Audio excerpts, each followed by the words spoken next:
Assalamualaikum warahmatullahi wabarakatuh. Nama saya Muhammad Yusuf Siniti Jidan Pratama dari kelas 11 MIPA 5, nomor absen 14. Perkenalkan, nama saya Hafrizai Salafis dari kelas 11 IPA 5 absen 12. Di video kali ini, kelompok kita akan menjelaskan tentang materi dominasi pemerintahan kolonial Belanda. Dominasi pemerintahan kolonial Belanda. Salah satu konvensi London adalah Indonesia dikembalikan kepada Belanda. Sesuai isi konvensi London tersebut, pada tahun 1816 Kepulauan Nusantara kembali dikuasai Belanda. Sejak itulah pemerintahan kolonial Belanda dimulai. 1. Pemerintahan Komisaris Jenderal. Setelah berakhirnya kekuatan Inggris di Indonesia kembali dikuasai oleh Hindia Belanda. Pada mulanya, pemerintahan ini merupakan pemerintah kolektif yang terdiri dari 3 orang, yaitu Vlot, Boycess, dan Van der Capellen, yang berpangkat Komisaris Jenderal. Pemerintahan kolektif tersebut bertugas menormalisasikan keadaan lama ke keadaan baru. Pada tahun 1819, kepala pemerintahan mulai dipegang oleh seorang gubernur jenderal, yaitu Van der Capellen pada tahun 1816 sampai 1824. Adapun langkah-langkah yang dilakukan Komisaris Jenderal dalam menjalankan pemerintahannya adalah sebagai berikut. 1. Sistem presiden tetap dipertahankan. 2. Dalam bidang hukum, sistem juri dihapuskan. 3. Kedudukan para bupati sebagai penguasa feodal tetap dipertahankan. 4. Desa sebagai satu kesatuan unit tetap dipertahankan, serta para penguasanya dimanfaatkan untuk pelaksanaan pungutan pajak dan hasil bumi. 5. Dalam bidang ekonomi, diberikan kesempatan kepada penguasa-penguasa asing untuk menanamkan modalnya Indonesia. Pada tahun 1816 sampai 1830 di negara Belanda terjadi pertentangan dalam tubuh parlemen antara kaum liberal dan kaum konservatif. Persoalan yang dipertentangkan dalam hal tersebut adalah masalah penguasaan tanah jajahan yang dapat memberikan jalur tengah, yaitu pemerintah tetap berusaha menangani pengeksploitasian kekayaan tanah jajahan bagi keundangan negeri induk dan mencari jalan dengan melaksanakan dasar-dasar kebebasan. Namun hal tersebut kurang memberikan keuntungan bagi negara induk. Kemudian oleh Van den Bosch mengusulkan pelaksanaan kulturstelsel atau tanam paksa. Sistem tanam paksa atau kulturstelsel. Istilah kulturstelsel sebenarnya berarti sistem tanaman. Terjemahannya dalam bahasa Inggris adalah culture system atau cultivation system. Lebih tepat lagi diterjemahkan menjadi sistem controller agrikultur, karena pengertian dari kulturstelsel sebenarnya adalah kewajiban rakyat untuk menanam tanaman ekspor yang laku dijual di Eropa. Rakyat pribumi mengartikan kulturstelsel dengan sebutan tanam paksa karena dalam pelaksanaannya proyek penanaman dilakukan dengan cara-cara paksa dan bagi yang melanggar dihukum fisik. Penanaman tanaman tersebut menjadikan Indonesia menjadi produsen tanaman ekspor. Adapun sebab-sebab dilaksanakan tanam paksa di Indonesia antara lain sebagai berikut. 1. Pemerintah Belanda dililit utang luar negeri sehingga perlu biaya besar untuk membayarnya. 2. Pemerintah Belanda dapat mengeluarkan biaya untuk perang melawan Pangeran Diponegoro, perang Padri, dan perang berbagai daerah. 3. Pemasukan uang dari penanaman kopi tidak banyak. 4. Terjadinya perang kemerdekaan Belgia yang diakhiri dengan pemisahan Belgia dari Belanda pada tahun 1830. Ketentuan pokok sistem tanam paksa terdapat dalam Stallbuat Lembaran Negara tahun 1834 nomor 22 yang berisi hal-hal berikut. 1. Setiap petani diwajibkan menyerahkan 1/5 dari tanahnya untuk ditanami tanaman yang hasilnya laku di pasar Eropa seperti kopi, nila, tebu, tembakau, dan teh. 2. Tanah yang diserahkan kepada pemerintah tidak dikenai pajak. 3. Jika hasil tanaman yang diserahkan kepada pemerintah melebihi pajak, kelebihan tersebut akan dikembalikan kepada petani. 4. Waktu yang diperlukan untuk mengerjakan tanah tidak boleh melebihi waktu untuk menanam padi. 5. Penduduk yang tidak memiliki tanah wajib bekerja di perkebunan pemerintah Belanda selama 65 hari. 6. Kerusakan tanaman karena bencana alam ditanggung oleh pemerintah. 7. Pelaksanaan tanam paksa diserahkan kepada pemimpin pribumi dan pegawai Eropa bertindak sebagai pengawas. Dalam pelaksanaan sistem tanam paksa terjadi penyimpangan tersebut disebabkan oleh adanya peraturan kultur Prokenten atau presentasi dari hasil tanaman yang dikumpulkan dan diserahkan. Hal ini mengakibatkan para pamong praja selaku penyelenggara tanam paksa selalu menindas rakyat untuk mengejar kultur prokenten. Besar upah tergantung dari presentasi hasil tanaman yang dapat dikumpulkan dan diserahkan. Semakin banyak hasil yang dikumpulkan dan diserahkan, semakin besar pula presentasi yang mereka dapatkan. Akibatnya mereka menghalalkan segala cara untuk mendapatkan presentasi yang besar. Cara-cara kotor inilah yang menjadi penyebab penyimpangan pelaksanaan tanam paksa di Indonesia.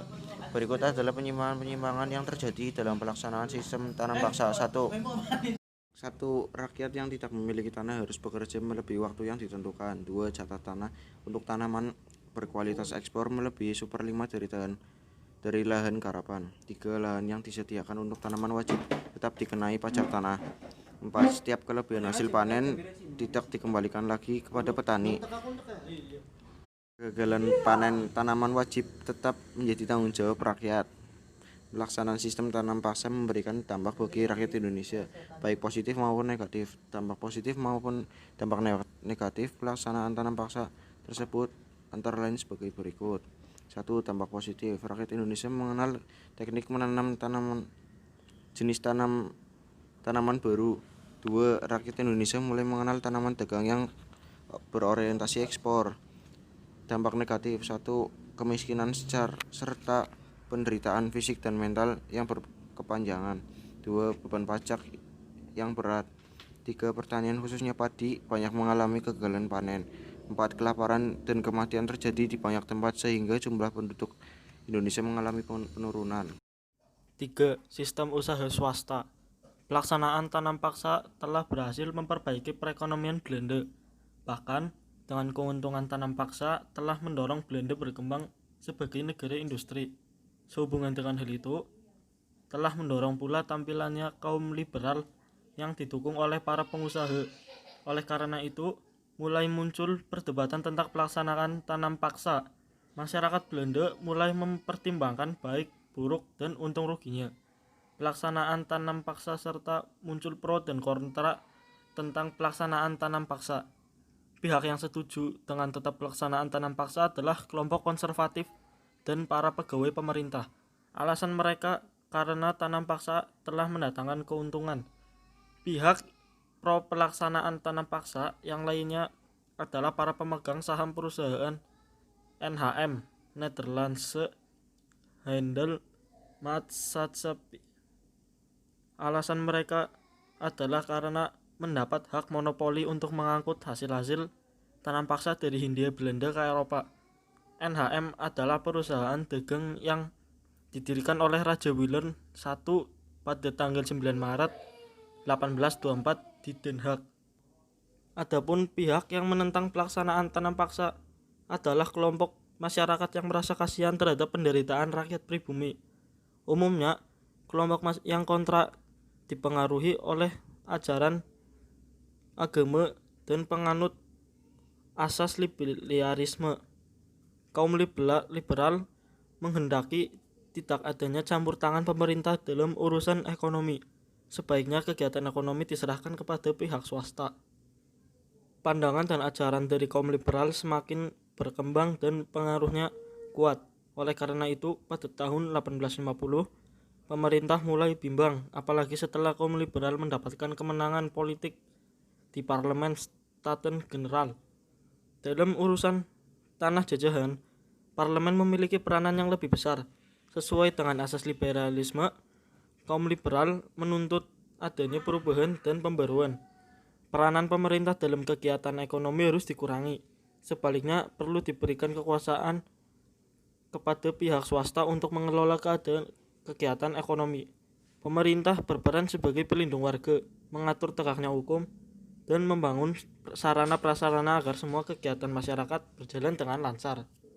Akhirnya, pelaksanaan tanam paksa di Hindia Belanda diakhiri. Hal tersebut karena didorong terbitnya dua buku pada tahun 1860, yaitu buku Max Havelaar yang ditulis oleh Edward Dowes Dekker yang menggunakan nama samaran Multatuli, dan buku yang berjudul Suiker Kontrakten, kontrak-kontrak gula, yang ditulis oleh Frans van de Putte. Kedua buku tersebut mengkritik keras terhadap pelaksanaan tanam paksa. Oleh karena itu, secara berangsur-angsur, tanam paksa mulai dihapus dan mulai diterapkan sistem politik liberal. Hal tersebut juga didorong oleh isi kesepakatan dalam Traktat Sumatera tahun 1871. Dalam Traktat Sumatera tersebut dijelaskan bahwa Belanda diberi kebebasan untuk meluaskan daerahnya sampai ke Aceh. Namun, sebagai imbangannya, Inggris meminta pada Belanda agar menerapkan ekonomi liberal, sehingga pihak swasta termasuk Inggris dapat menanamkan modelnya di tanah jajahan Belanda di Hindia. Keempat, sistem politik ekonomi liberal tahun 1870. A. Pelaksanaan sistem politik ekonomi liberal. Penghapusan tanam paksa merupakan bukti kemenangan kaum liberal dalam parlemen Belanda. Kaum liberal menuntut penghapusan tanam paksa karena alasan kemanusiaan. Namun di balik itu, ada tujuan tersembunyi, yaitu ingin menggantikan peran pemerintah Belanda untuk menanamkan modalnya di Indonesia. Sejak tahun 1870, pemerintah Belanda di Indonesia didominasi oleh golongan liberal.